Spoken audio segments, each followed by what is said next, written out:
दर्शक हो, आता पाहणार आहोत एक सविस्तर बातमी। पुरोगामी चळवळीतले नेते, अभ्यासक, प्रसिद्ध व्याख्याते आणि लेखक तथा संभाजी ब्रिगेडचे नेते प्रवीण गायकवाड यांच्यावर रविवारी अर्थातच 13 जुलै रोजी दुपारी अक्कलकोट येथे शिवधर्म फाउंडेशनचे कार्यकर्ते आणि शिवप्रेमींनी अचानक हल्ला केला।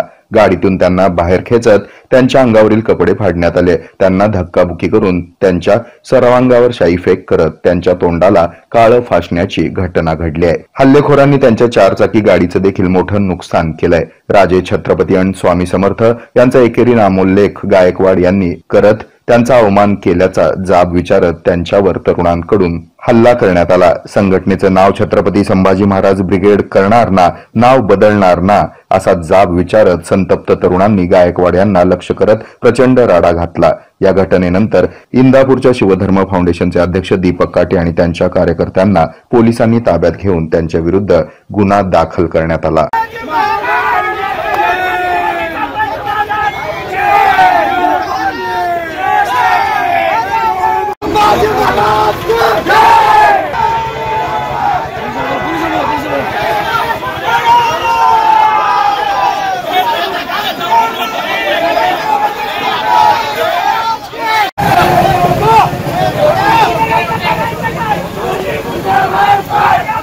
माझ्या हत्येचाच कट केला गेला होता। माझ्यावर तशा प्रकारचा हल्ला झालेला आहे। माझे कार्यकर्ते संभाजी ब्रिगेडचे संभाजी भोसले असतील आणि त्यांचे सगळे सहकारी यांच्यामुळे मी आज जिवंत आहे, अन्यथा माझ्यावर जीवितावर हल्ला झाला होता आणि याला पूर्णपणे सरकार जबाबदार आहे। आता कुटुंब बरोबर असलं काय, गौरी लंकेश तर स्त्रीच होती ना। तर जी विचारधाराची लढाई आहे ती संपूर्णपणे ही समता, बंधुता, न्याय, स्वातंत्र्य आणि मानवतेची लढाई आहे। या देशामधले सगळे धर्म, जाती समान आहे आणि त्यांना न्याय मिळाला पाहिजे ही आमची विचारधारा आहे। शिवराय फुले शाह आंबेडकरांची विचारधारा मांडत असताना कुणाला जर ते आवडत नसेल तर मला हा काय जो झालेला हल्ला आहे हा काही सोपा नाही, याच्या मागे मोठं कट आहे। सरकारने ते उघड करावं आणि याची संपूर्णपणे जबाबदारी गृहमंत्री आणि मुख्यमंत्र्यांवर येते असं माझं म्हणणं आहे। निश्चितच ते संभाजी ब्रिगेडच्यावर ज्यावेळेस हल्ला करतात त्यावेळेस ते विरुद्ध विचारसरणीचे आहेत, हे निश्चित आहे। ते भाजपचे कार्यकर्ते आहेत, ते शिवधर्म प्रतिष्ठानच्या नावाने काम करतात। त्यांचं आमचं 2 वेळा संभाषण झालं। त्यांचा आग्रह होता की छत्रपती संभाजी ब्रिगेड असं नाव करा। तांत्रिक अडचण अशी आहे की सचिन कांबळे यांनी संभाजी ब्रिगेड ही जी संघटना आहे तिच्या पुढे छत्रपती संभाजी ब्रिगेड नावाने ऑलरेडी मुंबईमध्ये रजिस्ट्रेशन केलेलं आहे आणि धर्मदाय आयुक्ताकडे नाव बदल करण्यासाठी आपण आग्रह धरला तर पहिली ती संघटना एक तर ती रद्द केली पाहिजे किंवा त्या संघटनेबरोबर आपण सामावून घेतलं पाहिजे।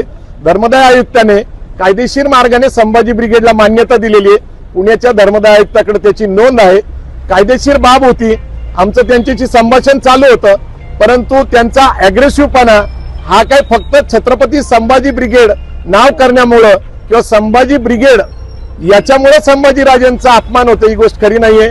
स्वराज्य रक्षक संभाजीराजे ही सिरियल काढली त्यावेळेस पण अनेक लोकांनी अशी मागणी केली की छत्रपती नाव लावा, परंतु 20 सिरियल ऑलरेडी रजिस्टर्ड होत्या आणि ज्यांनी लेखक आणि डायरेक्टरनी ती रजिस्टर केले ते मान्य करत नव्हते। डॉक्टर अमोल कोल्हे आणि आम्ही संभाजीराजेंचा खरा इतिहास पूर्ण समाजाला दाखवला, बहुजन समाजाला या देशाने महाराष्ट्राने बघितला। त्यावेळेस सुद्धा अशा अनेक धमक्या आल्या होत्या की त्याचं नाव छत्रपती संभाजी महाराज सिरियल करा, म्हणजे ती सिरियल होती अमोल कोल्हेंची। तर अशा प्रकारचा जो काही संघर्ष आहे, मूळ माझ्यावर जो हल्ला झाला किंवा ते वंगण तेल टाकण्यात आलं किंवा माझ्या जीविताला धोका झाला, तर याच्या मागे एक विचारसरणीची लढाई आहे। तुम्हाला माहिती आहे की महाराष्ट्रामध्ये आणि देशामध्ये कुणाची सत्ता आहे। आज अनेक गोष्टी घडत आहे, तुम्हाला अनेक प्रकारच्या घटना बघायला मिळतात।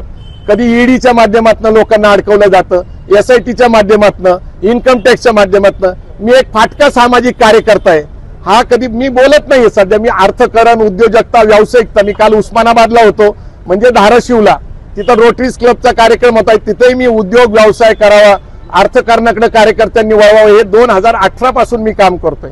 चांगलं अर्थकारण करावं हा आमचा उद्देश आहे, परंतु आमच्या चांगल्या उद्देशाला जर काळिंबा फासायचा असेल तर आमच्यावर हल्ले केले जातील। एकीकडे तरुण बेरोजगार आहे आणि अशा बेरोजगार तरुणांना आपण हत्यार म्हणून वापरत असाल, आज ना उद्या ज्यांनी माझ्यावर हल्ला केला त्यांना निश्चित पश्चाताप होईल। मला त्यांच्याबद्दल काही राग नाहीये, माझा कुठला निषेध नाहीये, पण याच्या मागे जे षडयंत्र आहे ते दोन विचारसरणीचा जो संघर्ष आहे हा मूळ चर्चेचा विषय आहे। माझ्यावर एकट्यावर हल्ला झाला असं नाहीये, तर मी मराठा समाजाचा गेली 30 वर्ष कार्यकर्ता आहे आणि एक मराठा समाजावर हा झालेला हल्ला आहे, हा समाजावर झालेला हल्ला आहे। समाजासाठी मागील 30 वर्ष मी दिवस रात्र रक्त आटवलेलं आहे, घाम गाळलेला आहे, पण प्रबोधन केलेलं आहे आणि यातनं चांगलं घडावंय। पण माझ्यासारख्या चांगल्या कार्यकर्त्याला मारून काय संपवायचं आहे, तर विचार संपवायचा आहे। विचार संपत नसतो, कारण महात्मा फुले गेले, शाहू महाराज गेले, बाबासाहेब आंबेडकर गेले, विठ्ठलरामजी शिंदे गेले, सयाजीराव गायकवाड गेले, पण त्यांचा विचार आजर अमर आहे। हा विचार जर कुणी दाबवण्याचा प्रयत्न करत असाल तर हा विचार दाबला जाणार नाही। मी तुम्हाला सांगतो की आजपासून हा विचार अधिक ताकदीने लोक मांडायला सुरुवात करतील, कारण आम्हाला मानवता पाहिजे, समता पाहिजे, बंधुत्व पाहिजे, न्याय पाहिजे आणि या देशाची राज्यघटना अबाधित राहिली पाहिजे। जय जिजाऊ, जय शिवराय।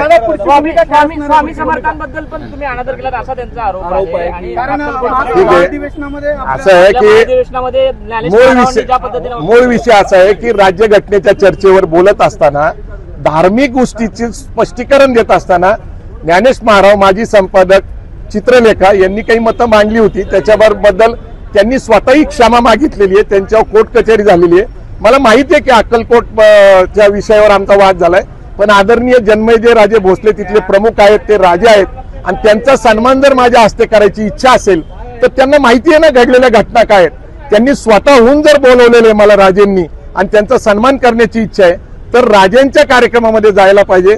हा आपला स्वतःचा एक सन्मान आहे, म्हणून मी तिथे गेलो होतो।